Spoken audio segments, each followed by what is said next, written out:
Pilato y nosotros culpables de la muerte del Salvador. Viendo Pilato que nada adelantaba, sino que se hacía más alboroto, tomó agua y se lavó las manos delante del pueblo, diciendo: Inocente soy yo de la sangre de este justo, allá vosotros. Y respondiendo todo el pueblo, dijo: Su sangre sea sobre nosotros y sobre nuestros hijos. Mateo 27, 24, 25. La crucifixión de Cristo marcó el colmo del pecado cometido por nuestra raza. En su muerte encontramos a todos los pecados de la humanidad unidos en una conspiración execrable. La envidia, el orgullo y el odio están allí, conjuntamente con la ambición, la falsedad y la blasfemia, ávidos todos de proyectarse en crueldad, venganza y homicidio. El diablo agitó las iniquidades de todos nosotros en torno a la simiente de la mujer. Todas esas iniquidades circundaron al Señor, sí, lo rodearon como abejas. Todas las maldades de los corazones humanos de todas las épocas se dieron cita alrededor de la cruz. Así como los ríos todos van al mar, y como todas las nubes se descargan sobre la tierra, así se congregaron todos los crímenes del hombre para hacer morir al Hijo de Dios. Pareciera como si el infierno hubiera convocado a un convite, y todas las varias formas de pecado hubiesen acudido en tropel a la cita. Legión tras legión apretaron el paso a la batalla. Así como los buitres se precipitan sobre la carroña, así corrieron las bandadas de pecados para convertir al Señor en su presa. Y una vez congregadas las tropas de pecados, consumaron el crimen más atroz que el sol jamás haya presenciado. Manos inicuas crucificaron y mataron al Salvador del mundo. Acabamos de cantar dos himnos en los que asumimos nuestra porción de la culpa por la muerte de nuestro Señor. Cantamos: Oh, los agudos tormentos del extremo dolor que soportó mi amado Redentor, cuando látigos nudosos y espinas gruesas laceraron su cuerpo sagrado.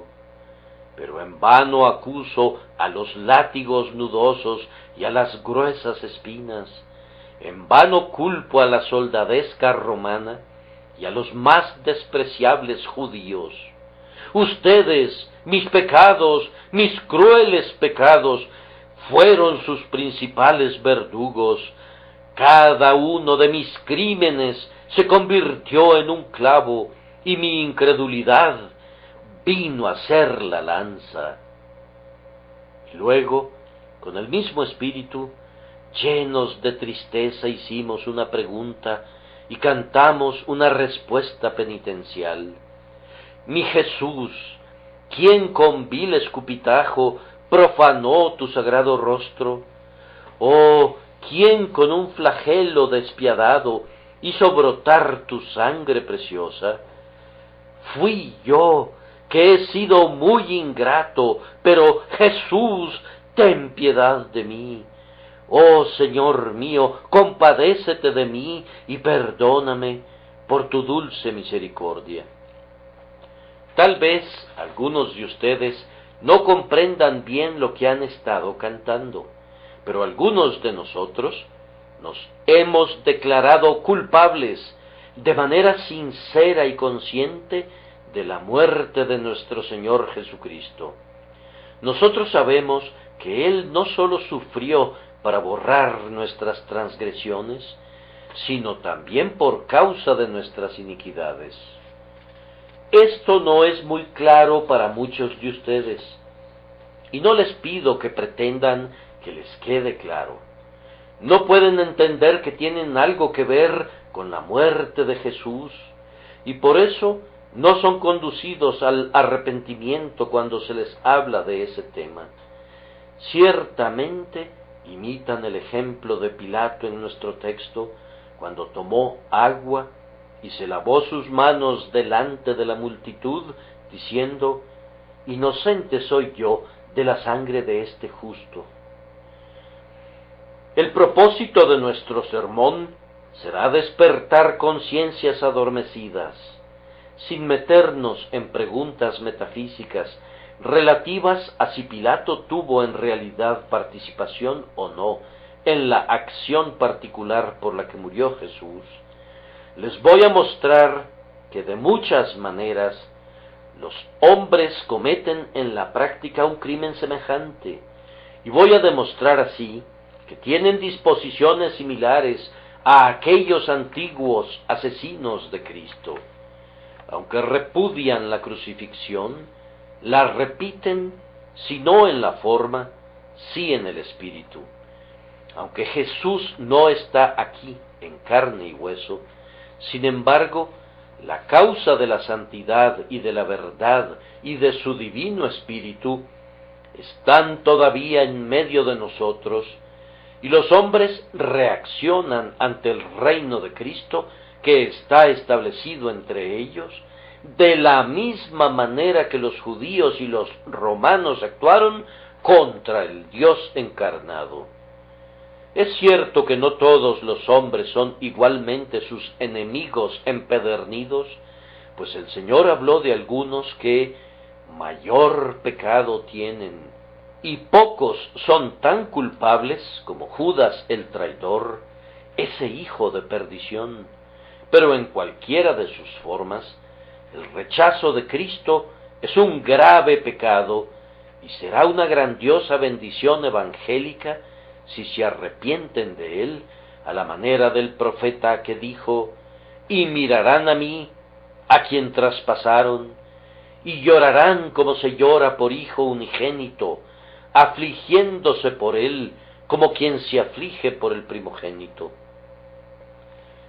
Voy a referirme ahora a la historia de la presentación de nuestro Señor ante Pilato, desde el momento en que fue remitido a Herodes, hasta el tiempo en que fue entregado a los judíos para que fuera crucificado, y voy a procurar exponer, mediante esta narración, varias formas en las que los hombres hacen morir a Cristo virtualmente, y por tanto se vuelven partícipes de la antigua transgresión que fue perpetrada en Jerusalén. Primero, hay algunos individuos, y son los que cometen el más grave pecado, que son decididos y manifiestos oponentes del Señor Jesús. Estos son los hombres que están representados por los principales sacerdotes y los ancianos del pueblo judío, que desde hacía mucho tiempo pedían la sangre del Salvador, porque no podían soportar su enseñanza. Ninguna otra cosa los satisfaría, excepto que fuese eliminado de la tierra, pues él era una protesta viviente contra sus actos perversos. Ellos le odiaban porque por causa de su luz, sus vidas depravadas eran censuradas. Estos fueron los verdaderos asesinos de Cristo, que se gloriaban en su vergüenza y desafiaban el castigo que merecían, gritando: su sangre sea sobre nosotros y sobre nuestros hijos. Todavía tenemos en medio de nosotros a personas que no pueden soportar la enseñanza de nuestro Señor Jesús. La simple mención de su nombre excita sus peores pasiones. Se enfurecen ante su simple mención. Oh, las cosas atroces que algunos han dicho recientemente del Cristo de Dios. Desconocen la cautela cuando se trata de insultarle. Si alguien más hubiese sido calumniado como él lo ha sido, la sociedad no habría tolerado esas lenguas detestables. Las acusaciones contra Jehová y su Hijo parecerían deleitosos bocadillos para los blasfemos modernos, golosinas de las que se alimentan con avidez. Mi carne se estremece cuando pienso en los duros comentarios que los impíos articulan contra él, que en el día de su humillación soportó en su contra una inenarrable oposición de los pecados. Estas calumnias eran visiblemente absurdas y deberían haberse desechado con el mayor desprecio, si no fuera por la culpa misma de los hombres, pues mediante estas expresiones vemos que veneno de áspides hay debajo de sus labios, su boca está llena de maldición y de amargura. No tratan de la misma manera a los héroes de la guerra, a los filósofos de la antigüedad, ni siquiera a los notorios flagelos de la raza. A todos estos les muestran alguna benevolencia y a menudo les rinden honores dudosamente merecidos. Pero cuando se trata de la persona y de la vida de nuestro bendito Señor, la benevolencia y la honestidad son descartadas. El menor intento de entenderle es rechazado y él y los suyos son el blanco del ridículo, de la tergiversación y de la falsedad. Le endilgan los más groseros epítetos, le dan la peor interpretación a sus palabras, tergiversan sus acciones y le atribuyen motivos que le eran completamente extraños. Y esos hombres se encuentran en medio de nosotros, reclamando el derecho de ser oídos. Ha habido incrédulos y escarnecedores de Jesús en todos los tiempos, pero en nuestra época la humanidad usa un lenguaje más inmundo que el usual. Antes, la incredulidad era filosófica y precavida, y grandes nombres encontramos en sus listas, pero ahora sus abogados más vocingleros son fanfarrones a la manera de Tom Paine, hombres que parecen deleitarse hiriendo los sentimientos de las personas piadosas y aplastando cualquier cosa sagrada bajo sus pies. Estos son los verdaderos seguidores de los hombres cuyas bocas rugían: ¡Crucifícale! ¡Crucifícale! No pueden soportar que Jesús sea recordado y mucho menos reverenciado. Ellos argumentan ser liberales y tener un corazón abierto para todas las religiones, pero su desprecio por la fe de Jesús, que desconoce cualquier mitigación, es manifestado en toda ocasión posible, evidenciando que el espíritu de persecución arde dentro de ellos. Es inútil que estos individuos digan que no crucificarían a Cristo, pues lo crucifican hasta donde su poder se los permite, por sus comentarios blasfemos en contra de él. Un cierto número de ellos concentra su ataque contra la autoridad real y el poder reinante del Señor Jesús. Exclaman en contra de él porque se atribuye una soberanía universal. Ellos no objetan tanto el cristianismo en cuanto uno de varios credos, pero no quieren saber nada de él cuando reclama ser el credo supremo.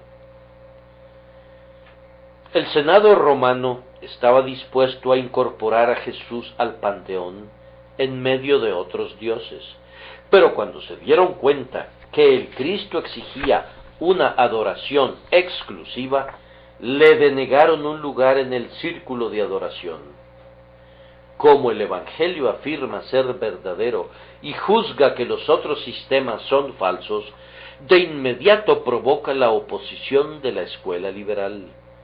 Hay hombres en medio de nosotros hoy que dicen: sí, hay algo bueno en el cristianismo, como también lo hay en el budismo. Últimamente se han encariñado maravillosamente con este precioso budismo. Cualquier ídolo sería aceptable para los hombres en tanto que les permitiera deshacerse del Dios vivo. No les gusta un Cristo que debe ser todo o nada para ellos. Cuando Él dice que quitará totalmente a los ídolos y que quebrantará a sus enemigos con vara de hierro, le dan la espalda, pues son claramente enemigos de Jesucristo si Él es entronizado como Señor de todo. Y tenemos a otros individuos de un molde más blando que, a pesar de ello, se agregan a este grupo, pues su oposición es a la deidad de Cristo.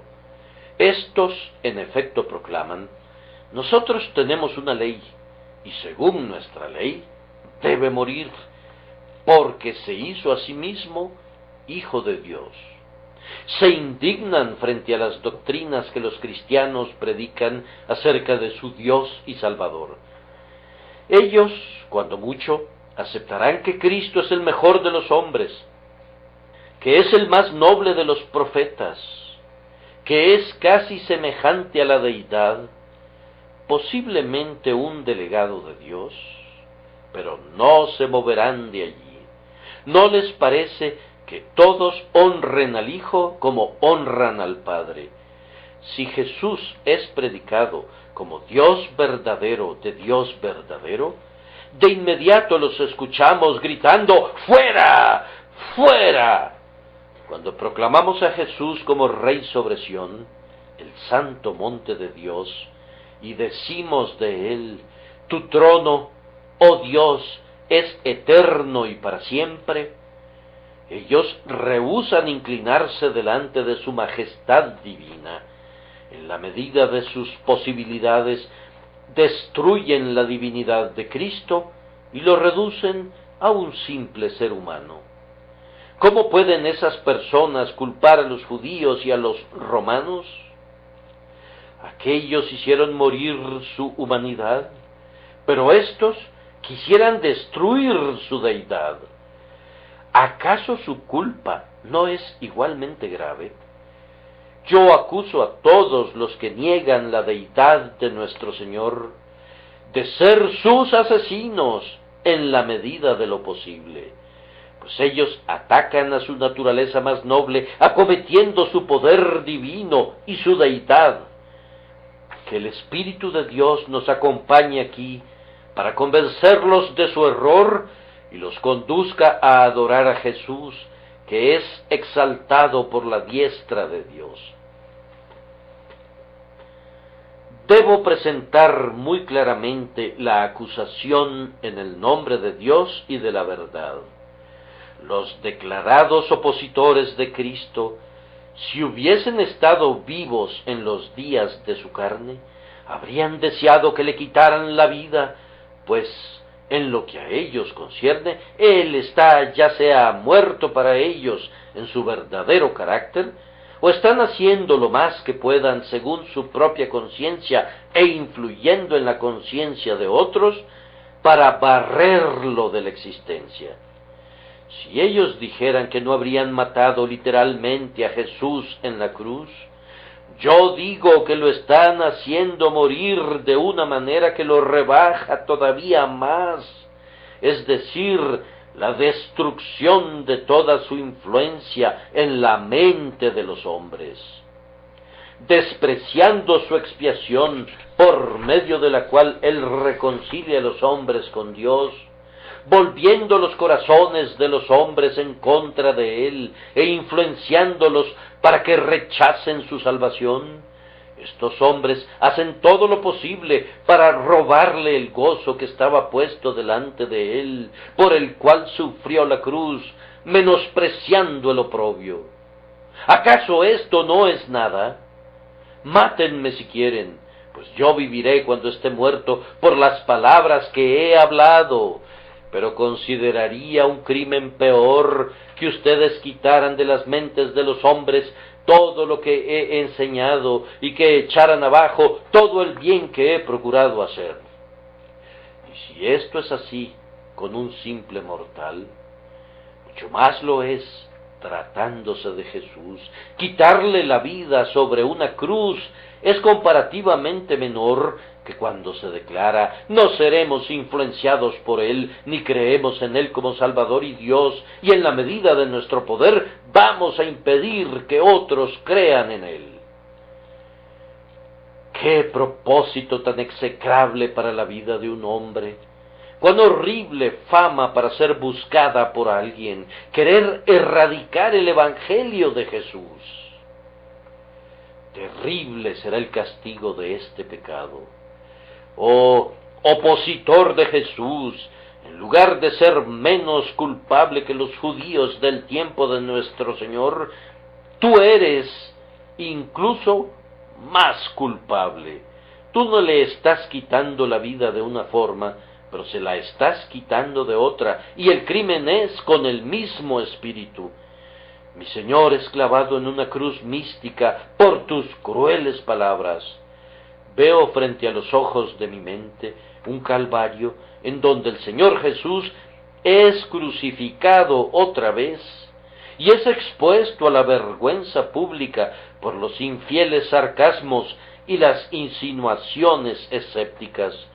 Le veo escarnecido y reducido a nada por aquellos que niegan su deidad y rehúsan creer en su sacrificio. Baste con esto. Que la conciencia esté presente aquí y que el Espíritu de Dios esté presente también, para que los hombres no se atrevan a lavarse las manos en inocencia si han sido antagonistas públicos de Jesús y si todavía lo son. Oh, que se volvieran a Él y se convirtieran en sus discípulos. Sus hermosuras son tales que pueden cautivar a cualquier corazón honesto. Su enseñanza es tan tiernamente razonable, tan llena de dulzura y de luz, que es sorprendente que los hombres no la reciban con gozo. Su cruz es única, un ser sufriente que entrega su sangre, cargando con ofensas que no eran suyas, para que sus propios enemigos vivan. El concepto es tan extraño que nunca habría podido originarse en la mente egoísta del hombre caído. Por su propia reacción, él mismo da testimonio de esto. ¡Ay de aquellos que luchan contra esta verdad, pues les costará muy caro! El que cayere sobre esta piedra será quebrantado, y sobre quien ella cayere le desmenuzará. Miren lo que le ocurrió al pueblo judío. Ellos mismos fueron crucificados por Tito en tan grande número que ya no encontraban leña suficiente para su ejecución. Jerusalén destruida es la consecuencia de Jesús crucificado. Tengan cuidado, ustedes que luchan en su contra, pues el Padre Omnipotente participará en la reyerta, y todas las fuerzas de la creación y de la providencia estarán bajo sus órdenes para trabar combate a favor de la verdad y de la justicia. El Nazareno ha triunfado y triunfará hasta el fin, cuando ponga a todos sus enemigos debajo de sus pies.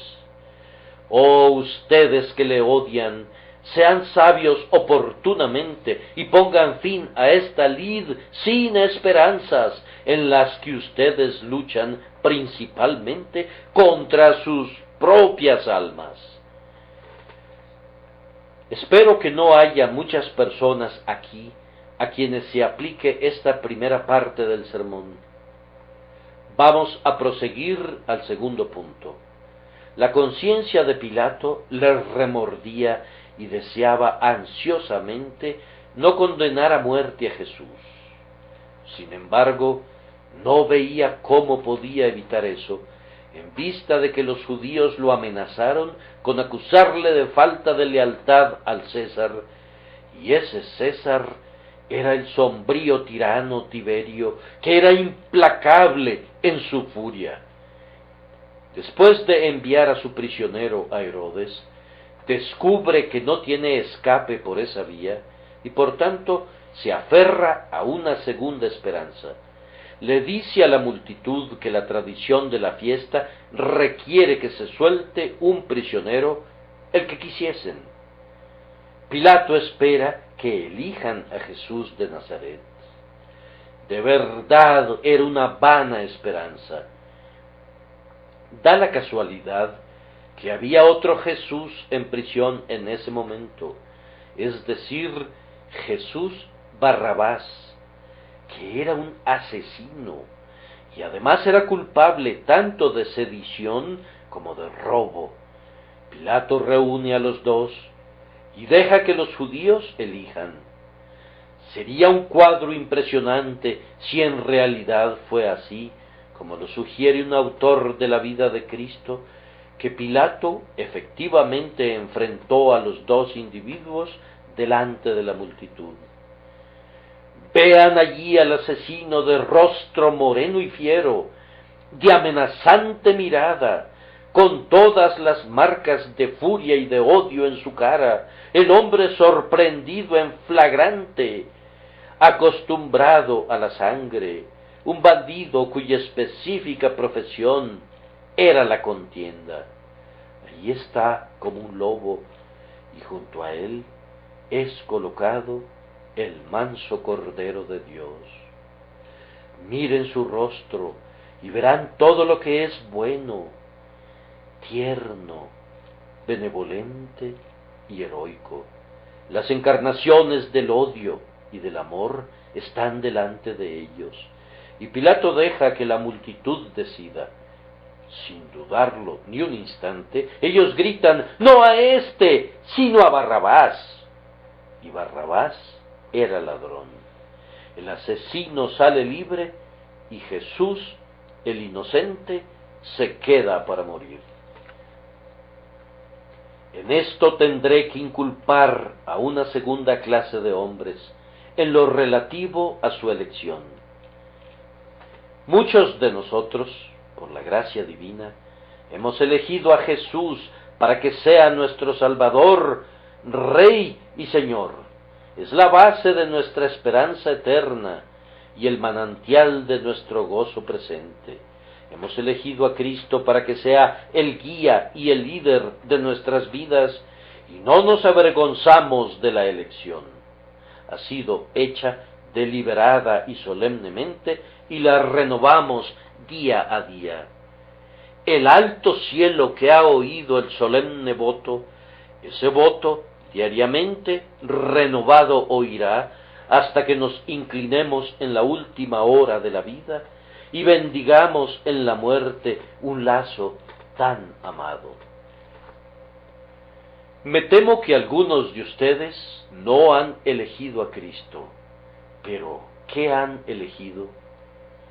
Permítanme mencionar 2 o 3 objetos de la elección humana dignos de identificarse con el Barrabás de tiempos antiguos. Demasiados han elegido la concupiscencia para que sea su deleite. No voy a pintar a ese repugnante monstruo, no dispongo de colores para hacerlo. Es una cosa asquerosa y bestial. La mejilla de la modestia se ruboriza ante su simple mención. Sin embargo, por los placeres del desenfreno, Cristo es desechado. Por la mujer extraña muchos hombres han desperdiciado su alma y han elegido la infamia en lugar de la gloria. Excuso a medias a los judíos por escoger a Barrabás, cuando veo a un hombre obedeciendo las concupiscencias de la carne en lugar de obedecer a Cristo. Y sin embargo, probablemente me estoy dirigiendo a individuos que se entregan secretamente a sus pasiones más bajas y por tanto no se animan a convertirse en cristianos decididos. Ellos saben que no pueden ser seguidores de Cristo y sin embargo se entregan a la lascivia y a la fornicación. y por tanto, por este vil desenfreno, no se aferran a Jesús. Muy frecuentemente me encuentro con personas que han elegido a otro Barrabás en lugar de Jesús. Tomando prestado un término del paganismo, lo voy a llamar Baco. La bebida es el demonio que esclaviza a millones. Es un vicio que degrada a los hombres, que deforma la imagen de Dios en ellos. En realidad, ¿insultamos a las bestias cuando decimos que un borracho se hunde al nivel de las bestias? Pues el ganado nunca llega tan bajo como el borracho. Ay, he conocido hombres, y mujeres también, que han estado oyendo el Evangelio y en cierta medida han sentido su poder, y sin embargo, por este pecado, han vendido sus almas y han renunciado a su Salvador. Ningún borracho tiene vida eterna morando en él. Y hablando claramente, hay cristianos que profesan la fe, que merecen ser designados como borrachos. Digo que prefieren el demonio de la bebida al Santo Señor Jesús. Ustedes condenan a los judíos por elegir a Barrabás. ¿Dónde encontrarán a un abogado que los defienda cuando eligen a la borrachera? Si fue pecaminoso que ellos eligieran a un asesino, ¿qué será para ustedes que elijan este vicio maldito que asesina a cientos de miles de personas? Oh, este vicio nacional nuestro, el vicio que convierte a esta nación en un refrán y en un proverbio entre las naciones de la tierra. ¿Qué diré de él? Y lo van a poner como rival de mi Señor. Oh, es una vergüenza, una cruel vergüenza que a la borrachera se le dé preferencia sobre aquel que nos amó y se entregó por nosotros. Bien, bien, dirá alguien, yo no caigo en ese pecado. No, amigo mío, pero ¿qué es lo que tú eliges en vez de Cristo? Pues si no lo sientas en el trono de tu corazón, estás eligiendo algo más.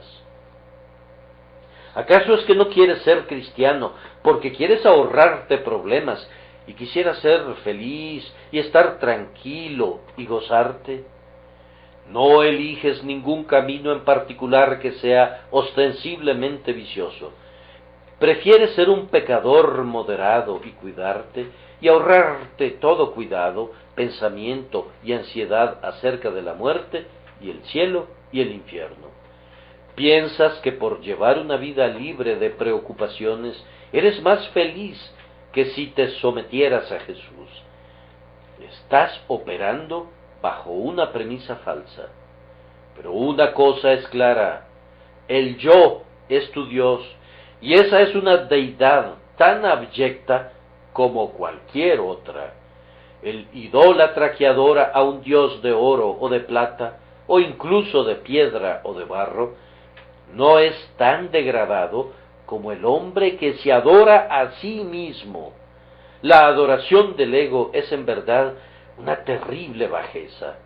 Cuando yo soy mi propio Dios, o mi estómago es mi Dios, ¿puede haber un abismo más profundo? Si vivo simplemente para pasármela bien y tranquilo, y no me importa Dios o Cristo, o las cosas celestiales, ¿qué elección estoy haciendo? Piensa en ello y avergüénzate. Oh, voy a repetirlo.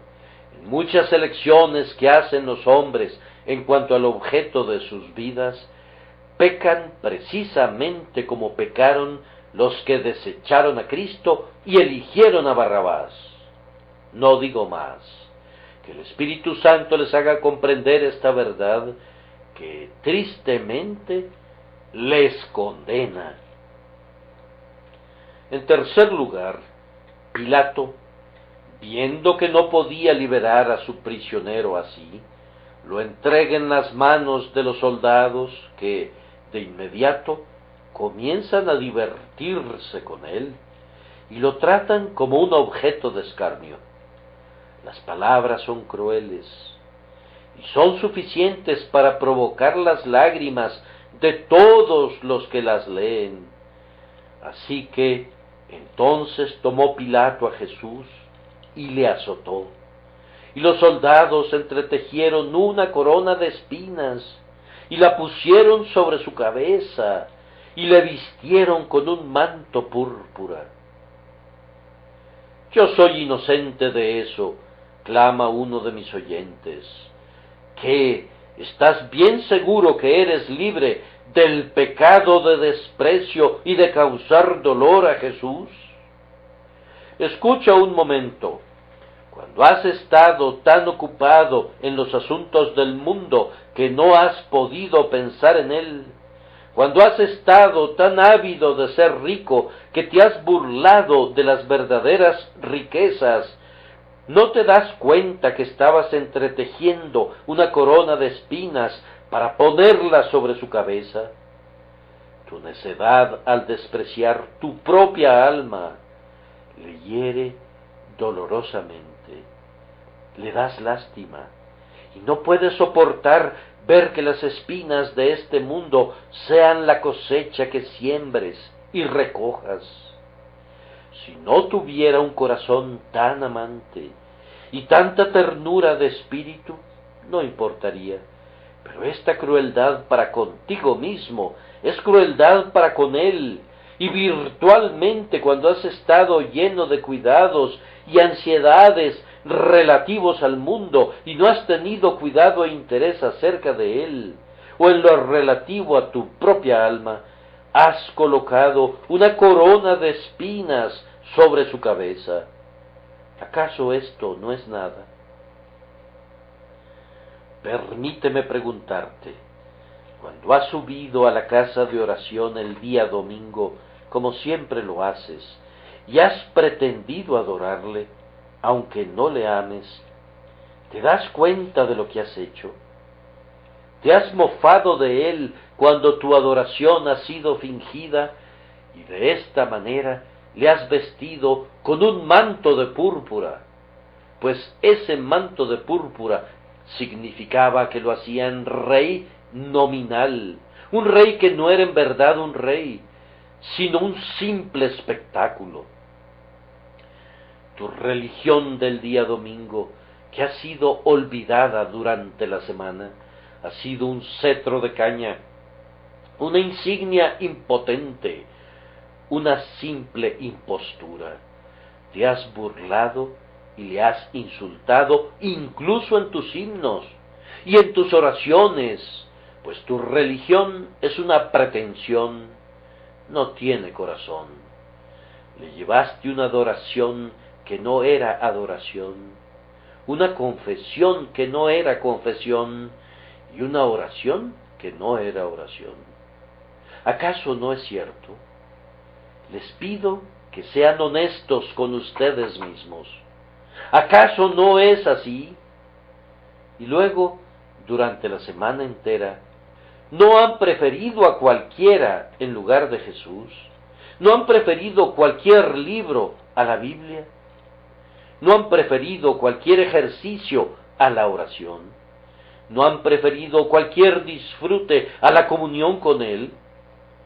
Los objetivos políticos los han incitado, pero no la gloria del Señor ni la expansión de su reino. ¿Acaso esto no es despreciar a Jesús? ¿No es burlarse de Él? ¿Acaso muchos de ustedes no están cansados del Señor, cansados del domingo, cansados de los sermones acerca de Jesús, cansados de la sangre de la expiación, cansados de alabar al Redentor? ¿Qué es esto sino desprecio hacia Él? Demasiadas personas han bromeado incluso acerca de las cosas más sagradas. Si no se han burlado personalmente de Jesús, han ridiculizado a su pueblo por causa suya y se han divertido a costa de su evangelio. Algunos hacen de la religión un espantapájaros, y la piedad es tratada como un refrán. Los escrúpulos de conciencia son despreciados como cosas absurdas y pasadas de moda, y la devoción a Cristo es rebajada hasta hacerla afín con la locura. Sabemos que es así, incluso entre quienes oyen el Evangelio y creen en él en lo exterior. Hay un desprecio por la vida y el poder del Evangelio. Conocen y honran su nombre, pero no valoran la realidad de la piedad vital. Algunas veces su conciencia truena con potencia en ellos, y entonces se ven forzados a desear aquello que otras veces han desdeñado. Menosprecian la sangre de Jesús, pero fingen ser partícipes de su poder que perdona. Me temo que ninguno de nosotros se atreverá a lavarse las manos por esto, como un pecado de nuestro estado caído. Hubo un tiempo cuando muchos de nosotros que amamos a Jesús ahora y podríamos besar cada una de sus heridas, teníamos tan baja opinión de él, que para nosotros cualquier cosa era mejor que él. La historia de sus sufrimientos era aburrida como un cuento trillado, y en lo relativo a entregarnos a él, lo considerábamos una expresión fanática o un sueño lleno de entusiasmo. Bendito Salvador, tú nos has perdonado. Perdona a otros que están haciendo lo mismo. Me quedan escasos minutos que dedicar a cada punto, así que debo referirme ahora a otro pecado del cual muchas personas son culpables, es decir, el pecado de la indiferencia en relación a los sufrimientos de nuestro Señor. Pilato pensó que tenía otra opción para dejar ir al prisionero y la ensayó. Azotó a Jesús. No les diré cuán terribles eran los azotes de los romanos. No podría igualarse a nada, con la excepción del knut de los rusos. Era la más terrible de las torturas. Muchos morían al ser azotados, y casi todas las víctimas se desmayaban después de unos cuantos azotes. A consecuencia de ellos, el cuerpo humano era reducido a una masa de carne magullada, sangrante y estremecida. Cuando el Salvador era toda una masa de heridas y magulladuras, Pilato lo presentó a la multitud diciendo: «He aquí el hombre», apelando al resto de humanidad que esperaba que todavía tuvieran los principales sacerdotes y los ancianos. «He aquí el hombre», dijo. ¿Acaso eso no es suficiente? Está aplastado y golpeado y sangrando por todas partes, y eso no es suficiente. Pero ellos no sentían absolutamente nada por él y solo gritaban: «¡Muera!». Si el espectáculo de dolor que presentaba nuestro Señor en esta ocasión no te conmueve, es una prueba lamentable de la dureza de tu corazón. ¿Acaso no hay muchos que leen la historia de sus sufrimientos sin emoción? Despreciado, injuriado, coronado de espinas y azotado, nuestro Señor se destaca como el varón de dolores, como el monarca de miserias, agonías incomparables, dolores únicos e inigualables. ¿Acaso no vas a derramar lágrimas por aquel de quien los soldados se burlaron y a quien los judíos ridiculizaron? ¿No? ¿Acaso no es posible que respondas no? ¿Acaso has oído la historia tantas veces que ya tiene menos efectos que un cuento ocioso?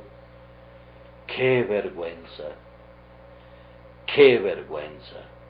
Y lo peor de todo es que no afecte a los hombres cuando recuerdan que estos dolores fueron soportados voluntariamente, por amor y no por necesidad ni por ningún otro motivo egoísta. Sus dolores fueron soportados por sus enemigos.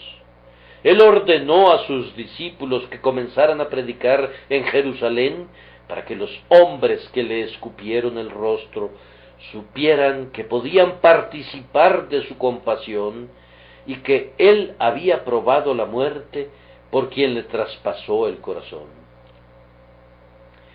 Él muere orando por sus asesinos. ¿Cómo es posible que eso sea así? Que un hombre muera por su amigo es algo noble y admirable. Pero que un hombre muera por quienes le quitan la vida es el espectáculo más extraordinario que los ángeles puedan contemplar jamás. Tenemos que considerar esto también, que toca de la manera más tierna a los creyentes. Nuestro Señor sufrió así por nosotros. En su muerte está nuestra esperanza, pues de lo contrario estaríamos perdidos para siempre. Si no tuviéramos parte y porción en los méritos de la agonía, entonces para nosotros no quedaría ninguna esperanza, sino sólo esperar con terror el juicio y la fiera indignación. ¿Acaso no nos lamentamos cuando vemos a Jesús agonizando? Oh sentimiento, tú me has abandonado y te has recluido en las bestias, y los hombres han perdido la razón. Ciertamente nuestros corazones serán como la peña en Horeb. Golpeadas por la vara de la cruz, nuestras almas manarán ríos de dolor penitencial. Pero en esto hay una prueba maravillosa de nuestra culpabilidad, que tenemos compasión por cualquiera, excepto por el Salvador, que podemos llorar por nuestro perro faldero, y sin embargo podemos oír de los sufrimientos de Cristo con absoluta indiferencia. Hay multitudes de personas de este tipo, y ruego al Espíritu de Dios que toque sus conciencias sobre este asunto de la frialdad hacia Jesús. Pero debo apresurarme, aunque quisiera detenerme un poco más, dejando la ampliación de estos cargos para sus meditaciones. Hay otro crimen del que son culpables muchos, que fue cometido por el propio Pilato, y ese fue el crimen de la cobardía. No menos de 3 veces Pilato dijo de nuestro Señor: yo no hallo delito en él, y sin embargo no le soltó. Él mismo reconoció: tengo autoridad para crucificarte, y tengo autoridad para soltarte, y sin embargo no ejerció la autoridad para soltarlo. Por cobardía no se atrevió a soltar a su perfectamente inocente prisionero. Él sabía, pero no actuó con base en su conocimiento. ¿Acaso tengo personas delante de mí cuyo conocimiento supere en mucho su práctica? Esto, en verdad, será uno de los gusanos del infierno que nunca mueren, el remordimiento de una conciencia instruida y negligente. Sobre la puerta de su prisión, los condenados leerán esta inscripción: tú conocías tu deber, pero no lo cumpliste. El conocimiento que hace responsables a los hombres por sus actos aumenta la responsabilidad en la medida que aumenta el conocimiento, y con ello aumenta su culpa y su castigo. Además, Pilato no sólo conocía su deber, sino que a su modo quería cumplirlo. Uno casi siente lástima por ese vacilante cobarde. Vean cómo lucha para soltar a Jesús de alguna manera indirecta que no le implique ningún costo. Él desea, decide y luego se echa para atrás, como una barca sacudida por vientos contrarios. En un momento casi se encuentra en puerto seguro, pero súbitamente es lanzada mar adentro. Oh, la cantidad de deseos incumplidos que uno podría recoger en este tabernáculo, de la manera que los hombres recogen frutos prematuros que el viento ha desgajado de los árboles. Los hombres desean arrepentirse, desean creer, quisieran decidir, desean ser santos, desean tener la paz de Dios, pero sus deseos no conducen a una decisión práctica y así perecen en el umbral de la misericordia. Su bondad termina en deseos vanos, que no hacen sino evidenciar su responsabilidad, y de esta manera aseguran su condenación. Sin embargo, para ser justos, debemos admitir que Pilato hizo algo más que desear. Él habló a favor de Cristo, pero habiendo hablado en favor de Jesús, no procedió a la acción como estaba obligado a hacerlo. Es posible que un hombre diga con su lengua, ningún delito hallo en él, y que luego, por medio de sus acciones, condene a Jesús entregándole a la muerte. Las palabras son un pobre homenaje para el Salvador. Él no salva a la humanidad con palabras y no debe ser retribuido de dientes para afuera. Pilato habló con suficiente arrojo, pero luego se retrajo ante los clamores de la multitud. Y sin embargo, Pilato podía ser firme algunas veces. Cuando Jesús fue clavado en la cruz, los sacerdotes rogaron a Pilato que cambiara la acusación que estaba escrita sobre su cabeza, y Pilato no cedió, sino que replicó, lo que he escrito, he escrito. ¿Por qué no demostró un poco de firmeza cuando Jesús todavía estaba vivo? Pilato no era un ser completamente débil y afeminado como para que fuera incapaz de afirmar su pie. Si lo hizo una vez, pudo haberlo hecho antes, y así habría podido salvarse de cometer esta grave transgresión. No hay Pilatos aquí, personas que podrían haber sido cristianas si hubiesen poseído suficiente valentía moral. Algún necio compañero se habría burlado de ellos si se hubieran convertido en religiosos, y esto no lo pueden soportar. Pobres cobardes. El otro día escuché la historia de un joven que no se atrevió a orar en una habitación donde dormían otros 2 o 3 sujetos, y así, como un pusilánime, se metió a su cama y sucumbió al miedo del qué dirán. Me temo que hay hombres que prefieren ser condenados a que se burlen de ellos. Otra persona tiene un compañero perverso y sabe que debe cortar con esa compañía si se convierte en un seguidor de Jesús. Él quisiera hacerlo, pero carece de valentía. Oh, tú que rehuyes todo lo que implica servir a Cristo por miedo al qué dirán, ¿acaso no sabes cuál es la porción de los miedosos? Oh, ustedes que son temerosos, ¿cómo es posible que Jesús esté cubierto de heridas y vergüenza por ustedes, y que ustedes se avergüencen de Él? La muerte se aproxima velozmente a Él, y ustedes todavía esconden de Él sus rostros. En verdad, esto es crueldad tanto hacia Cristo como hacia ustedes mismos. ¿No pueden apartarse de sus enemigos?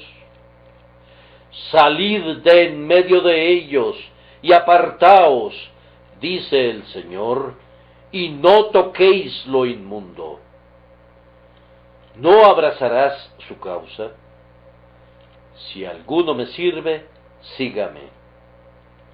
Mediante esta cobardía haces todo lo que esté de tu parte para quitarle la vida a Cristo. ¿Cómo?, preguntarás. Bien, supón que todo el mundo actuara como tú. ¿Habría cristianismo en el mundo? Si todo mundo fuera cobarde, ¿habría alguna iglesia en la tierra? ¿Acaso no estás asesinando a Cristo y estás enterrando a Cristo en la medida de tus posibilidades? ¿No estás destruyendo su influencia y debilitando su iglesia cuando rehusas reconocerle? ¿Acaso no es así? Considéralo. Estás rehusando usar cualquier influencia que pudieras tener en el mundo a favor de Jesús. Aunque hay multitudes muy activas en despreciar a Jesús y en oponérsele, tú no alzas una mano por él. ¿Por qué no sales y dices, yo estoy de su lado? Por tu supuesta neutralidad, actúas como enemigo suyo.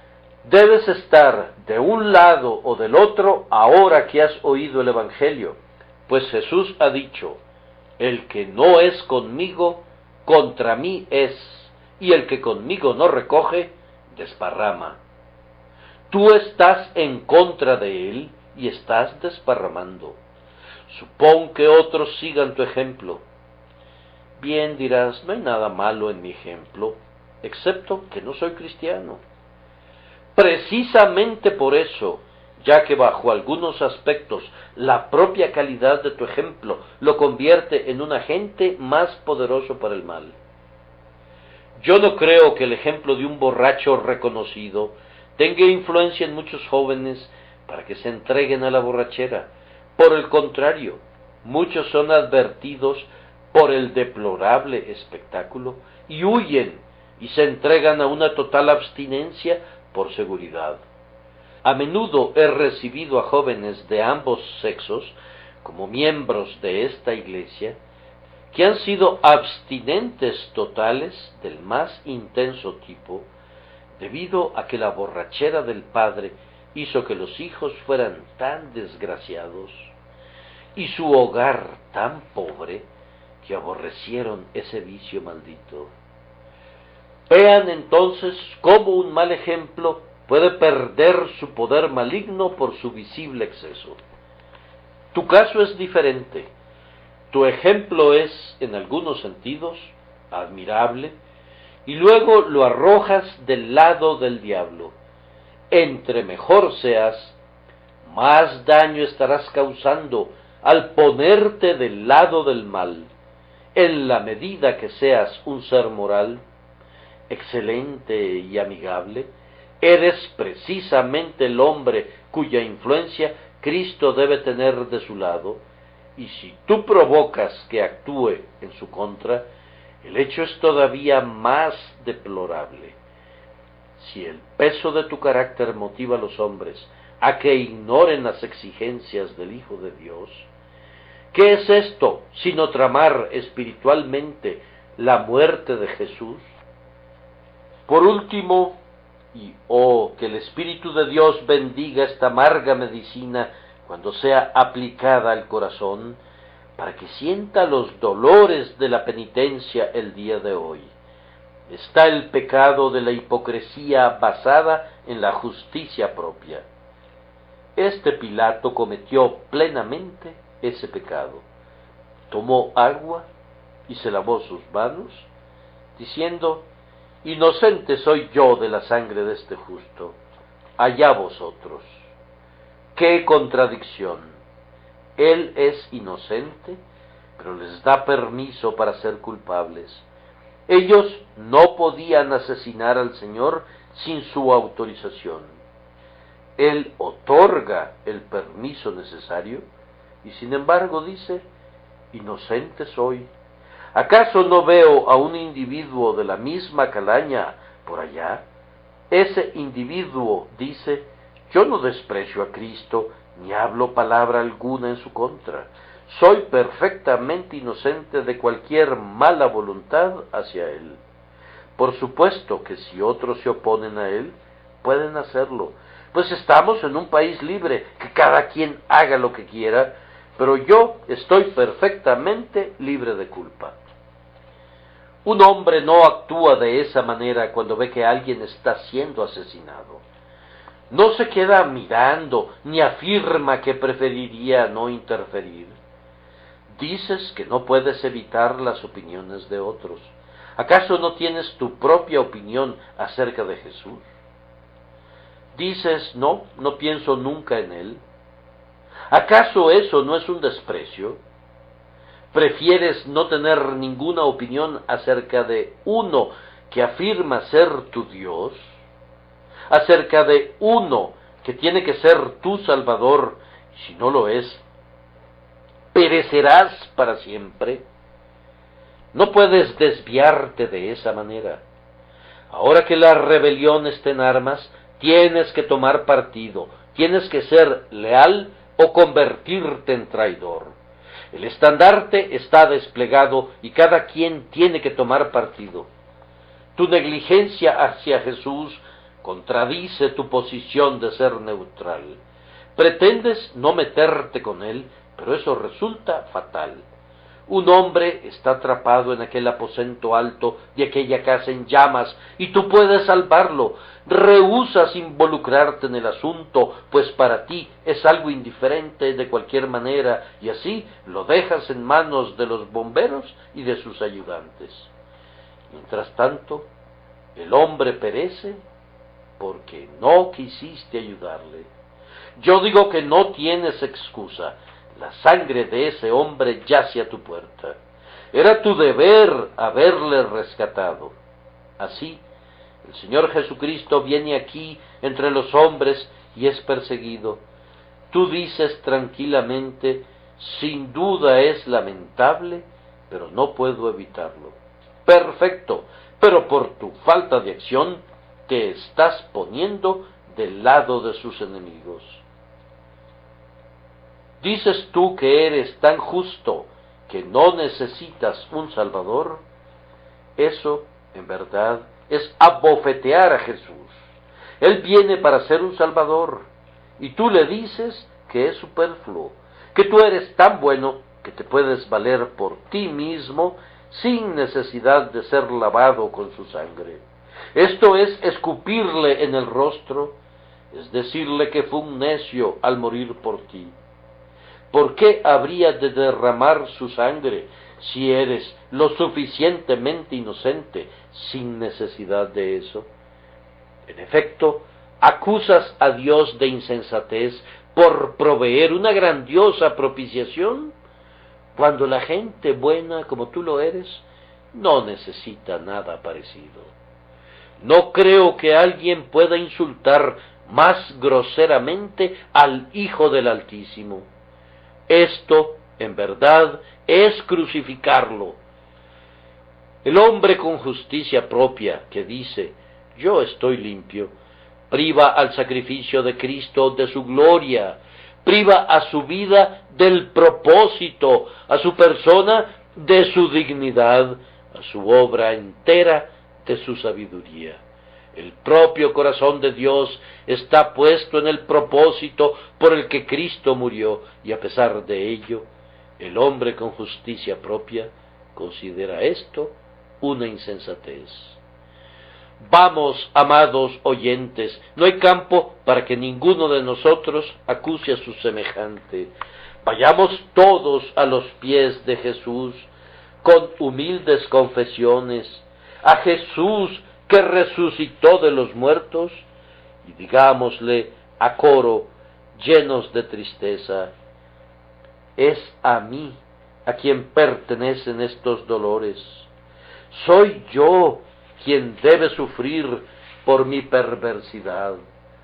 Atado de pies y manos con fuertes cadenas, tus azotes, tus grilletes, todo lo demás que soportaste, mi alma debe sufrirlo, pues de sobra ha merecido esos tormentos. Sin embargo, por mi causa, tú has puesto sobre ti, en amor, todas las cargas que aplastaban mi espíritu contra el suelo. Sí, eres hecho maldición por mí, para que yo pueda ser bendecido a través de ti. Mi salud se encuentra en tus heridas.